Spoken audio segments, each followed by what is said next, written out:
ఒక చిన్న నీటి సరస్సులో పక్షులన్నీ కలసిమెలసి జీవనం సాగిస్తుండేవి. అందులో ఎక్కువగా హంసల సంఖ్య ఎక్కువగా ఉండేవి. ఓ ఎండాకాలంలో ఆ సరస్సులో నీరు తక్కువ అవడంతో బాతులన్నీ వలస వెళ్లిపోయాయి.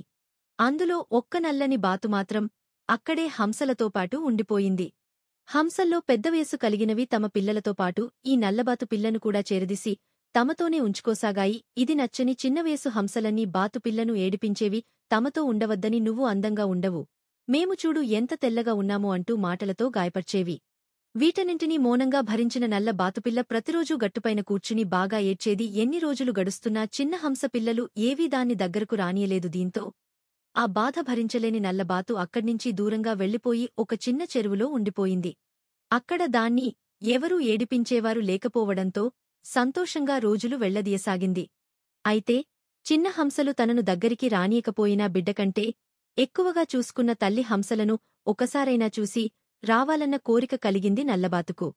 ఇంకేముంది అనుకున్న వెంటనే సొంత గూటికి బయలుదేరింది. అక్కడికి వెళ్లిన నల్లబాతు ఆశ్చర్యంతో నోరెళ్లబెట్టింది. ఎందుకంటే తనతోటి వయస్సున్న చిన్న హంసలన్నీ పెద్ద హంసలైపోయాయి. తననే ఆశ్చర్యంగా అవి చూస్తుండటంతో, మీరందరూ నన్ను దగ్గరికి రానియని నల్లబాతును నేనండా గుర్తు పట్టారా అని వాటిని ప్రశ్నించింది. మీరు ఏడిపిస్తున్నారని వెళ్లిపోయాను, మిమ్మల్ని చూడాలన్న ఆశతో మళ్లీ తిరిగి వచ్చాను అని చెప్పింది. వెంటనే హంసలకు నల్లబాతు గుర్తువచ్చి నోరు మెదపకుండా ఉండిపోయాయి. ఇంతలో తల్లి హంసలు దీన్నంతా చూసి నల్లబాతును అక్కున చేర్చుకుని, ఎందుకు వెళ్లిపోయావు, ఎలా ఉన్నావంటూ కుశల ప్రశ్నలు వేసి నల్లబాతును దగ్గరికి తీసుకున్నాయి. దీన్ని చూసి ఈర్ష్యతో వెళ్లిపోతున్న పెద్దవైన హంసపిల్లలను తల్లి హంసలు పిలిచి చీవాట్లు పెట్టాయి.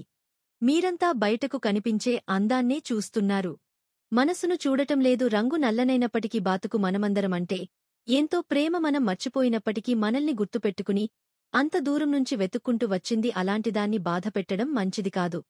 ఇప్పుడు మీరు చిన్నపిల్లలు కాదు, పెద్దవాళ్లు అయినారు, మంచి చెడ్డలు ఆలోచించాలంటూ బుద్ధి చెప్పాయి తల్లి హంసలు. దీంతో చేసిన తప్పును తెలుసుకున్న హంస పిల్లలు తమను మన్నించమని నల్లబాతును కోరాయి. నల్లబాతు సంతోషంగా వాటిని స్వీకరించటంతో ఆనందంగా నీళ్లలోకి గంతులు వేసుకుంటూ చేపలు పట్టేందుకు వెళ్లిపోయాయి. ఇక అప్పటినుంచి అవన్నీ కలసిమెలసి ఐకమత్యంతో సంతోషంగా జీవనం గడపసాగాయి.